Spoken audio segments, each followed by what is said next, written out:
बीते सोमवार को झारखंड के गिरिडीह में नायक हेमंत सोरेन के जेल जाने के बाद एक और नायिका ने जन्म लिया है।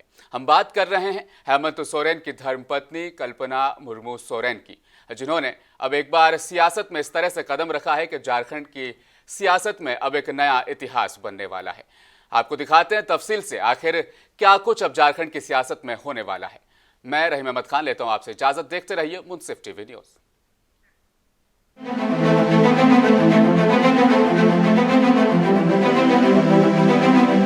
जेल का ताला टूटेगा, हेमंत सोरेन छूटेगा। इन नारों के बीच बीते सोमवार को झारखंड के नायक हेमंत सोरेन के जेल जाने के बाद एक नायिका ने जन्म लिया है। हरी किनारी वाली ऑफ वाइट साड़ी, माथे पर कुमकुम की बिंदी, चेहरे पर आत्मविश्वास, कल्पना मुर्मू सोरेन पूर्व सीएम हेमंत सोरेन की पत्नी ने किसी सियासी कार्यक्रम में पहली बार माइक पकड़ा। आप सभी को जननायक हेमंत सोरेन जी और कल्पना का जोहार।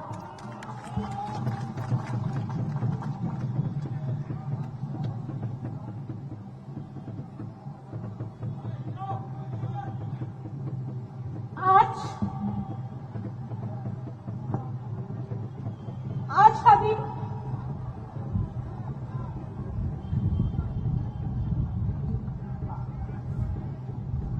आपके समक्ष में खड़ी हूं बहुत ही भारी मन से।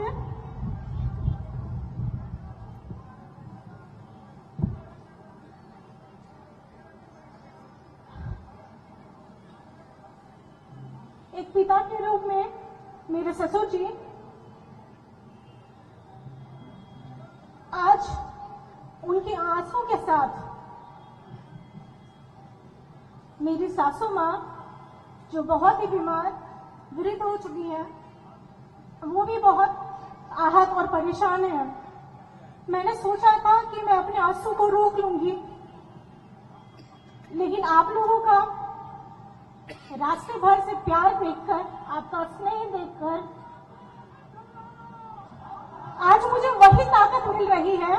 वो जब बोलने के लिए खड़ी हुई तब मंच पर सीएम चंपई सोरेन के साथ कई मंत्री, विधायक और सांसद भी मौजूद थे। सामने सैकड़ों कार्यकर्ताओं की भीड़ थी। ऐसा बिल्कुल भी नहीं लगा कि कल्पना पहली बार सियासी मंच पर बोल रही हैं। उन्होंने जैसे ही अपने भाषण का आगाज किया, उनकी आवाज भरभरा गई। वह चुप हो गई, फिर बोलना शुरू किया। आवाज फिर लड़खड़ाई, उनकी आंखों में आंसू थे। ये देख सामने खड़ी भीड़ नारे लगाने लगी, जेल का ताला टूटेगा, हेमंत सोरेन छूटेगा। इस बीच कल्पना सोरेन ने चश्मा उतारा, नम आंखें पोंछी, भीड़ फिर वही नारे लगाने लगी। आज जिन लोगों का ये इतना बड़ा षड्यंत्र रचा गया है, जिसकी वजह से उनको जेल का रास्ता दिखाया गया है, इसी से ये पता चलता है कि कितनी नीची घटिया सोच है ऐसे लोगों की, जो दिल्ली में तो जरूर बैठते हैं, लेकिन दिल्ली वालों के अंदर दिल धड़कता ही नहीं है। क्यों? क्योंकि यहाँ बेचारे आदिवासी, दलित, अल्पसंख्यक, जिनको ये लोग कीड़ा समझते हैं, उसके वजह से इन्हें लगता है कि हम इनके साथ कुछ भी कर सकते हैं। इनकी इसी व्यवहार की से ये पता चलता है कि इनके अंदर में कितनी घृणा पली हुई है, जो हमारे पूर्व माननीय मुख्यमंत्री जी को उनके पद से उतारने के लिए भी उनको बाध्य कर दिया, उनको अपना जगह छोड़ना पड़ा, सिर्फ इसलिए ताकि झारखंड की सरकार किसी के सामने झुके नहीं। उनके अंदर में जो द्वेष था वो ये था कि झारखंड का सरकार, झारखंडी का सरकार, अपना सरकार, आदिवासियों, मूलवासियों, दलितों, वंचितों का सरकार, उनको गिराने की इनकी जो मंशा थी वो बिखर गई।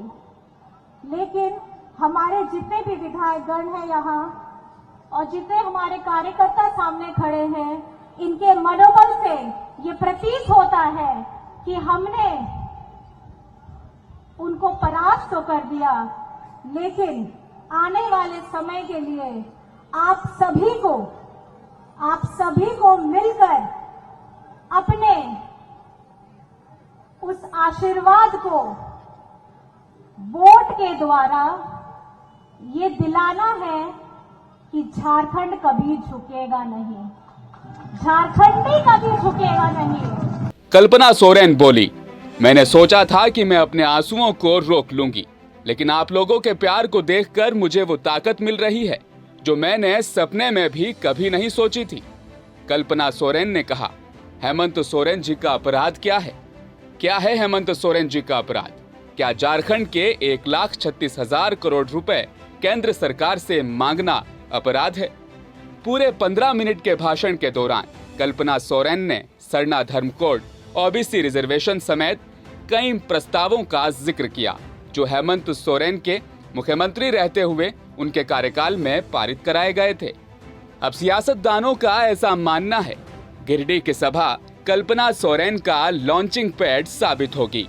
बहुत संभव है कि वो लोकसभा का चुनाव लड़ें और अपने गठबंधन के दूसरे उम्मीदवारों के लिए भी चुनावी सभाएं करें।